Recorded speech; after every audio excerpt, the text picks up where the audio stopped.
What's going on, everyone? Welcome back to my third episode of Colors with Leadership. And as you can see, I dyed the hair red, red hearts since Darren told me to do it last time. And as you can see, we have two guests here. So first off, we got the Tri-Rivers sectional reporter, Kiara Velasquez. Say hi. Hi, everyone.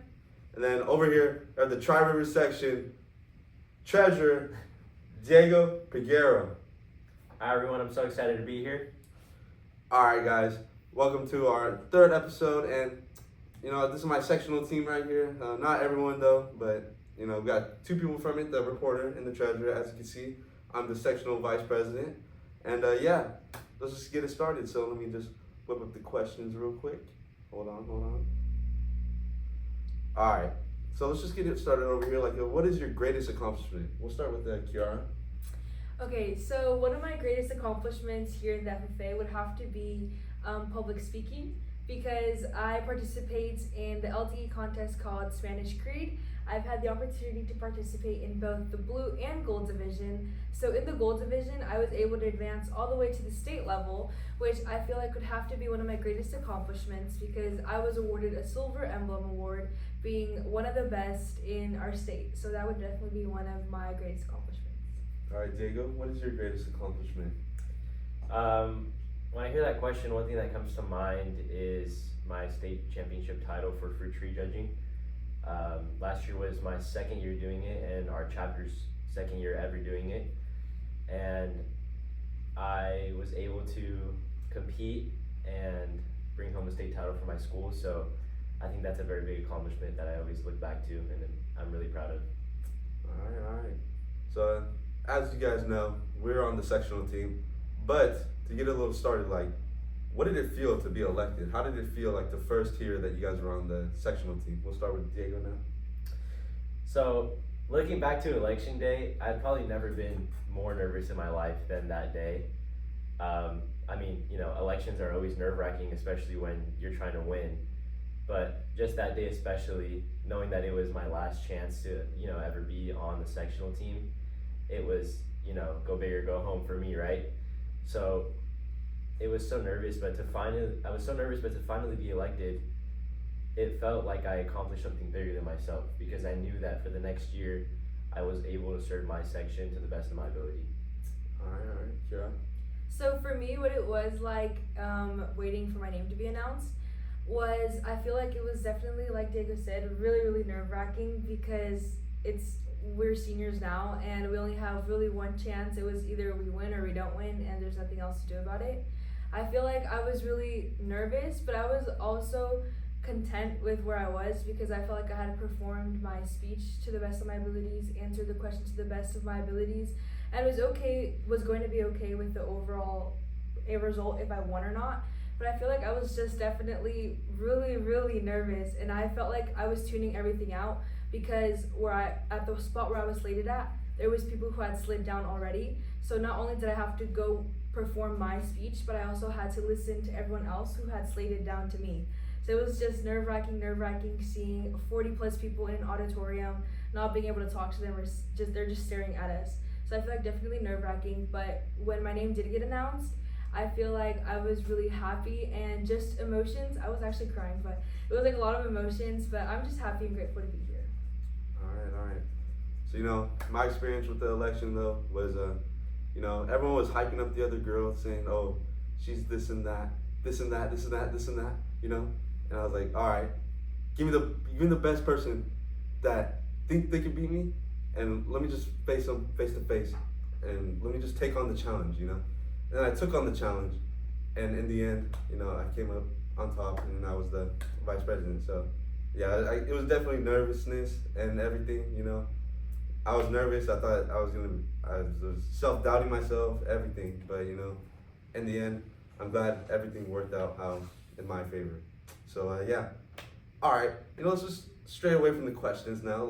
How you guys doing today? I'm doing great today. I have a 4-day weekend, so I'm doing great. About to sleep in. So yeah, I'm feeling great today. Why do you have a 4-day weekend? Because so Monday's Senior Day today, which is tomorrow, and then Tuesday is Veterans Day, and then yesterday we didn't have school because it was the weekend. So Okay. How you doing? How you doing? I'm pretty good. After this, I plan to go watch the Niner game. Go Niners. Should be pretty fun playing against the Rams. But overall, I'm pretty good. I got to sleep in, like you already said, which is pretty rare. You know how involved you are with the FFA, so we don't always get to sleep in on weekends. So it's always nice to do that. And yeah, I also have a 4-day weekend like Kiara because tomorrow's senior ditch day, and then Tuesday's a holiday, so it's always fun. All right. So let's get a fit check going around. So Diego, let's start with the fit check over here. Let's stand up. Break down your fit. Oh, okay, I can try. So I have the Tri-Rivers shirt from Camp Sylvester. Just wanted to rep Tri-Rivers, you know what I mean? Okay. Got some pants. These are Cody James, I think. I got these for my birthday, actually. And then just boots, some Ariel boots. Yeah. All right. What about the chain? The chain. Oh, the chain. This I got for my birthday 2 years ago. Yeah. Okay. Kiara, fit check. So my outfit, I just have some Hollister pants, a Hollister knitted sweater, my Birkenstocks, and that's pretty much it. What about you, Chace? What about the earrings? The earrings. Oh, I have my gold earrings that I was given on my 15th birthday, and then my necklace to match with the set too. All right. Let me get a fit check going. All right. So first off, we got the Tri-River section polo. We got the hair. We got the hearts in the hair, the red hearts. You know, I don't know if the camera can see me, but you know, I'll come down. I'll come down. So we got the red hearts in the hair. You know, you can just give it a little spin. 360. All right. Then we got the Tri-River sectional polo that I was gifted by Mrs. Pritchard for the polo. Then we got the chain, the silver chain, silver earrings, and we got slacks on, and we got these shiny little, dress shoes over here. So yeah, that's the fit check. I like the fit, Chace. Yeah, it looks nice. Thanks for liking the fit. All right. So as we know, red symbolizes passion, courage, heart, and teamwork. So let's go on to passion questions. So red represents passion. What does passion look like in leadership to you?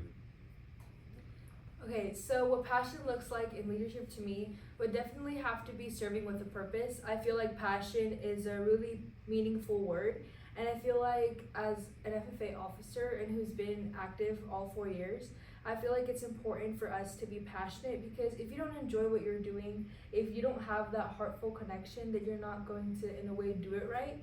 And as a person who's really passionate about the organization, I feel like it just means having a purpose, finding a purpose to serve. So I feel like that's what passionate means to me in leadership. I think everyone involved in FFA has some sort of passion for it. And I feel like there's not just a broad category, because FFA, you can be passionate with FFA in so many ways. But I think when we go into the leadership aspect, I think you need to be passionate in serving your communities and trying to inspire everybody in your section and in your chapter. Because without passion, I feel like we cannot be successful leaders in our section. Because we need to be passionate and I guess serving everyone, if that makes sense. I don't know. That makes sense. Thank you. So how do you keep your passion alive even when things get challenging or busy? So, I mean, I've definitely had a few cases where my personal life has interfered with FFA events, and it really is hard to make everything when you have such a busy schedule. But I think listening to what your heart wants is very important, because you have to be able to have a good balance between your personal and FFA life, if that makes sense. And finding that balance in between is very important.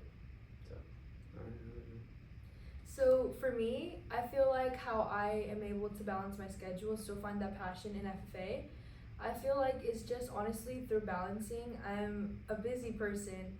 I am an active member, so I'm a chapter officer and a sectional officer, but as well with that, I'm also part of a varsity sport, and I also play music, so I'm really, really busy most of the times. Most of my weekends, like Diego and I were saying earlier, this was one of the weekends we were able to actually finally sleep in a while. And I also have an internship, and it's just a lot.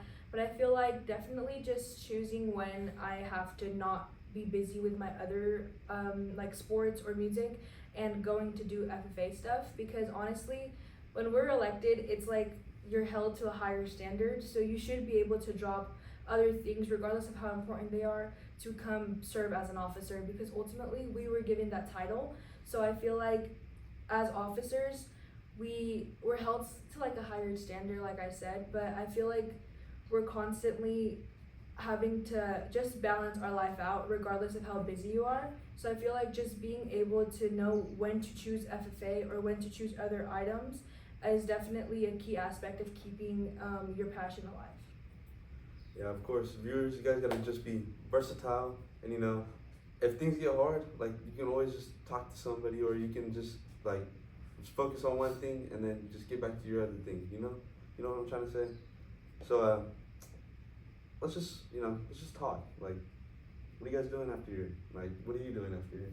So after this, I'm going to go play my instruments because I have to practice for our concert coming up. And then get ready tomorrow because tomorrow's Students' Day. So we're going to plan out, map out where we're going, and just have a relaxed day. Well, you just lied to my face and Diego's face because you said that you're gonna go get a chicken sandwich after here. That too. Diego, you wanna looking go for get a dinner. chicken sandwich? I kind of do want to go get a chicken sandwich actually. After here, we got a chicken sandwich. Alright, We gotta go get alright, one. alright. Yeah, because if you guys didn't know, I didn't even know until like a couple of minutes ago. Today's like chicken sandwich day. Yes. I don't It even know is. what that is. Yeah, it's National Chicken Sandwich Day. I did not know. So where are you gonna go get your sandwich? Yes. Yeah, but like where? Oh, at McDonald's they're having Oh. $2 chicken sandwiches. Oh, okay. Oh, $2. Yeah, we Okay. Yeah. Chase are all. Okay, we're going. We're going. Hey, Zach, we're going, right? Zach, we're going, right? Hey, He's saying yes. all four of us will go. All right. It's Mr. special. Obando, we going? We going? Yeah, Okay, yeah. okay, we're going. All right. Back to the questions. As we know, red symbolizes courage. So in leadership, it takes a lot of courage. Like, what moments when you had to be brave or step out of your comfort zone as an officer? Like, what type of moments did you have to step out of your comfort zone? So moments where I definitely had to step out of my comfort zone were running for office, just simple office before sections even came to my mind. Because for our chapter, it's more so just an application and a form of your picture, but things get around easily on my campus because we're big and small in a way. We have a large population, but the amount of people in our chapter is about 500 people. So everyone will see this doc because everyone's required to vote. So that's a moment where I had to step outside my comfort zone because no one really knew who I was coming in and wanting to apply for office. So I feel like that was definitely a moment where I had to step outside my comfort zone, having to go out and just put myself out there, campaign for myself was a moment where I had to step outside of my comfort shell because I've always been a quiet person, not really someone who loves public speaking, but because I got elected and because I put myself out there, I am a completely different version of myself now. Zach, what's going on over there? What's going on? Yo, you have to pick it up. It fell.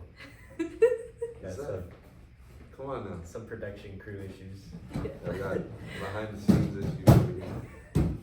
All right, what about you, Diego? When did you have to step out of your comfort zone?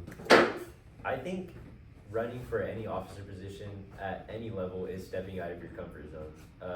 Even if you're in a big or small chapter, being in front of that many people and putting yourself out there to say, hey, vote for me because I'm the best candidate to serve our chapter is something that's nerve-wracking and is something that people don't see how it can be a lot of pressure.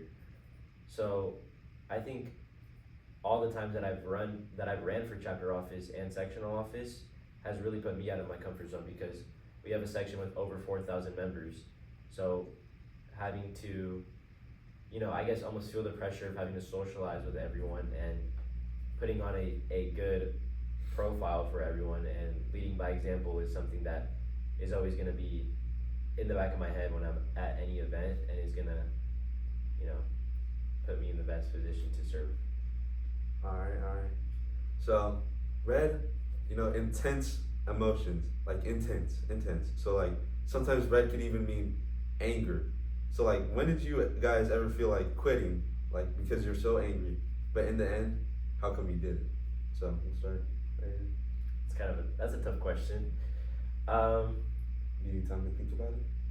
No, I got you. Alright. I think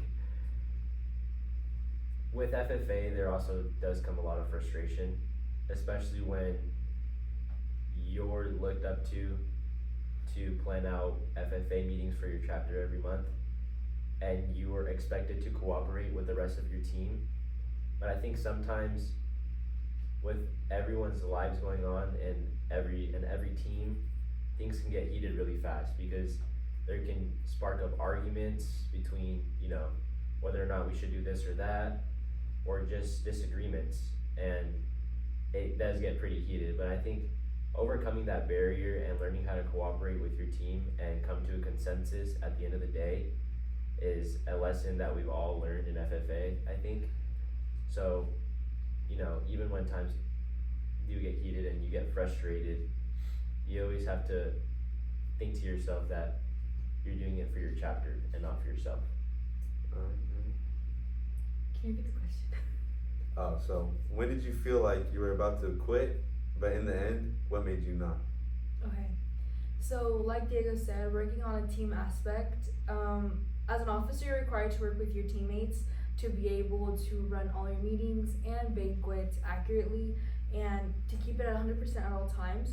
But my team is actually 9 people, so it takes a lot of time to plan a single meeting out because we all have different schedules. We're all involved in sports and various clubs outside of the FFA, so it makes it hard for us to even find a day. And there's been various occasions already, with it almost being the end of the first semester, where we've all gotten frustrated, but at the end of the day, we have to remember, like Diego said, we're not here for us, we're here to serve the members, because it's the members who matter more above all instead of us, if that makes any sense.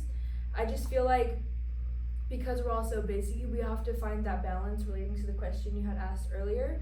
But I feel like it's just so hard with a lot of people being able to like agree on an idea, especially because like we have a parade coming up here where we live, so in Turlock.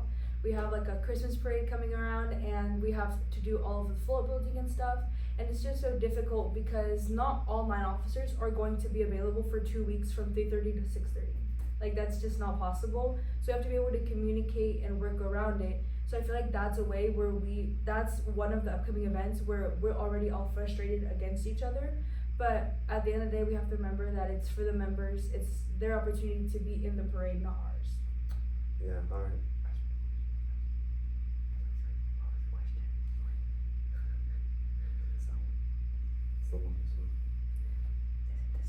Yeah. So Chase, when did you feel like you were about to quit, but in the end, what made you not? Oh, thank you for asking me that no problem, question. Chase. So, you know, a little story time over here. So it was the day of fair where we're hauling in our swine, and I was trying to get my swine in there. My swine was the most stubbornest one on the block, like the most stubbornest one ever that I've ever seen. And she wouldn't want to get in the like, what's it called? The trailer. Yeah, the trailer. She didn't want to get in the trailer. Like she was going under the trailer. She was dodging it. I couldn't even get her in there. I was like, bro, I'm done. And I even told my advisor, like, I'm done. I can't do this no more. But then he was like, no, Chase, you got to.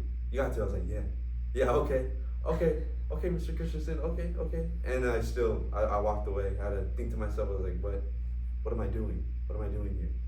But then I was like, all right, I was chosen to do this swine because I wanted to, and because I want to, like, you know, have fun. I want to do something, you know. And in the end, I thought to myself, I chose to do this, and I can't just back out because my swine is stubborn. I have to keep going, I have to persevere, and I have to keep on pushing through. So that's what I did, and in the end, my swine did get in the trailer, and I didn't place as good as I thought in swine. But I made some money though. All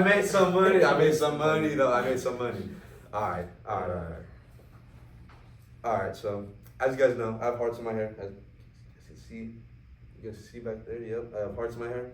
So what does it mean to lead with your heart in FFA? Ooh, I think that goes back to the passion question. When you have heart for FFA, you have heart and passion to lead by example. And so when I think of that question, I think my heart I think my heart reverts back to being an inspiration to others. I feel like being a new member is in FFA is not always easy and can be scary because you're trying to find where you can fit in. But I think looking up to your fellow officers and your fellow officers being friendly to you and welcoming is very important. So that's what I try to strive for with my younger members in my chapter, especially. Just having that welcoming feeling for them is very important and will hopefully inspire them to, you know, run for chapter office in the future and even higher levels as well. For me, what it means is I feel like having that self-worth in yourself to want to help others. I feel like having a heart in FFA is definitely knowing when it's time for you and when it's time for the members. Specifically as a chapter officer, like Diego was saying, we're like an inspiration to the new members coming in.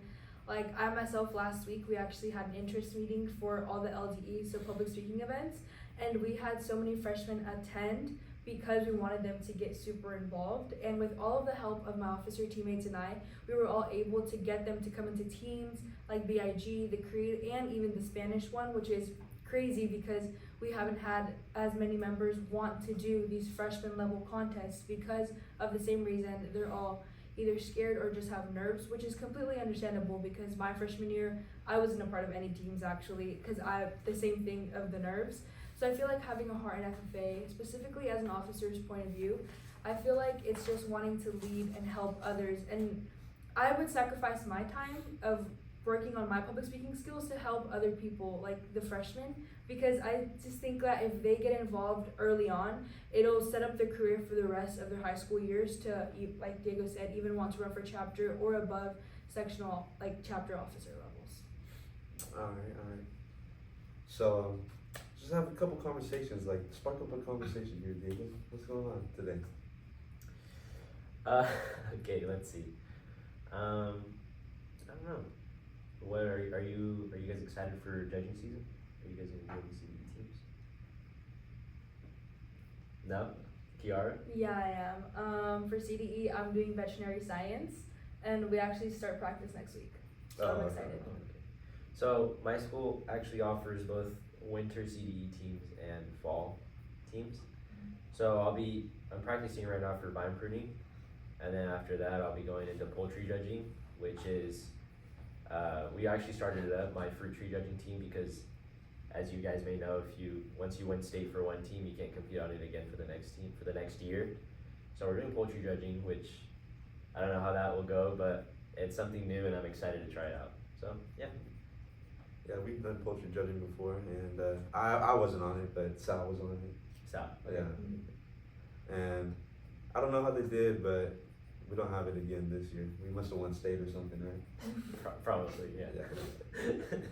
All right, Zach, you gotta introduce yourself. You're an alumni. You're an alumni. Come introduce yourself.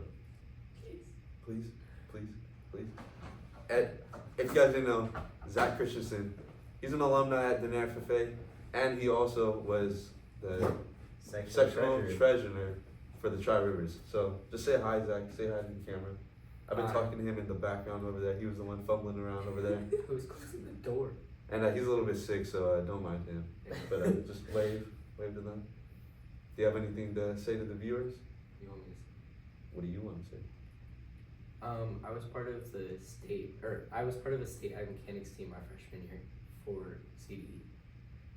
And Denair doesn't have many because people don't want to do them. And we did not win state for poultry judging. Okay. Exactly.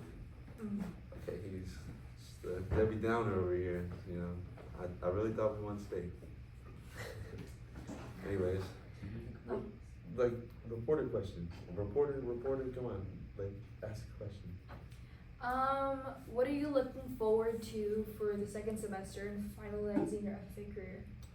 Finalizing my FFA career, like what am I looking forward to? Just like leaving my footprint in FFA. Like I'm trying to make a difference in FFA, so I just want to leave what I can bring to the section, chapter, state, region, anything. I just want to leave my footprint in FFA so people will keep on progressing and maybe will even take after me and, you know, just be great leaders. So Yeah, I mean, it's definitely very emotional because FFA has been part of our lives for the last 4 years, right? 6. 6 years.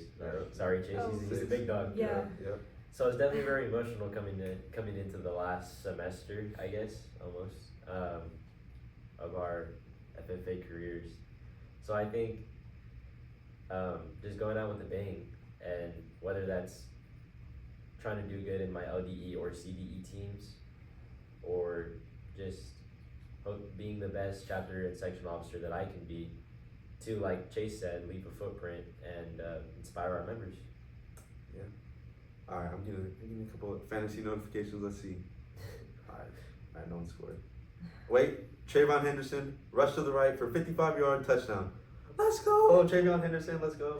Wait, Drake May. Okay.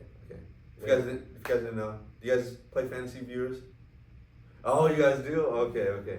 So I'm a big fantasy person as well. Are you guys part of fantasy football at all? No, I don't play. Definitely not. Oh no, Zach, fantasy football, no.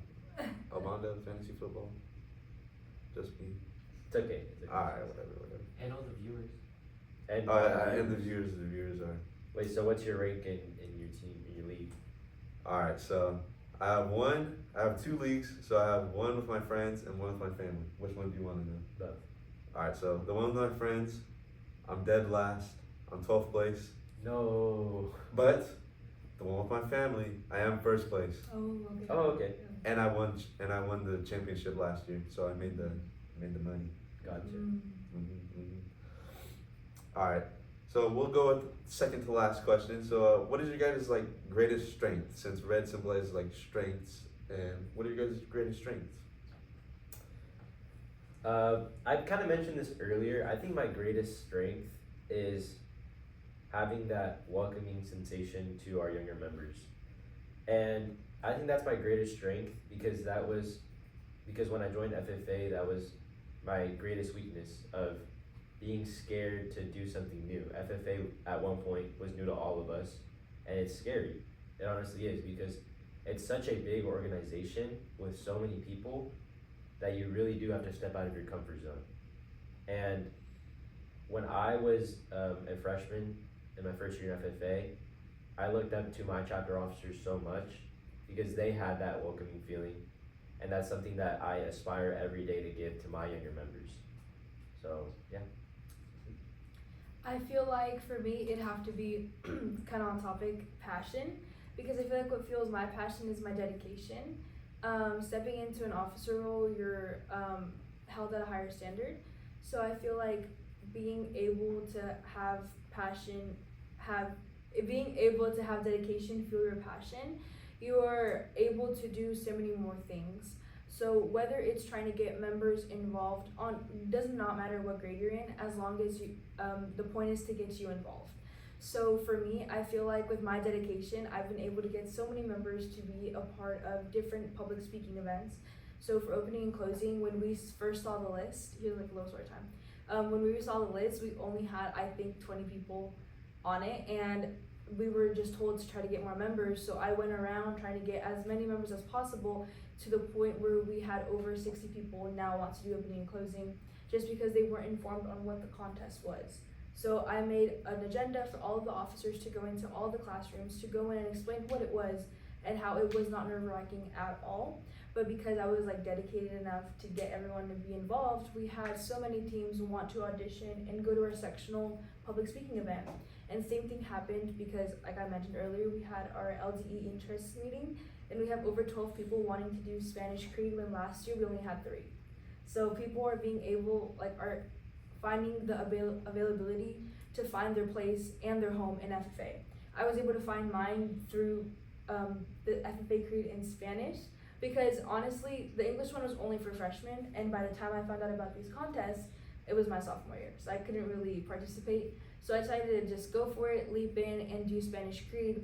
And there's a lot of people in our chapter that are bilingual and have the opportunity to just speak on the creed and learn different facts about FFA and put them into the contest.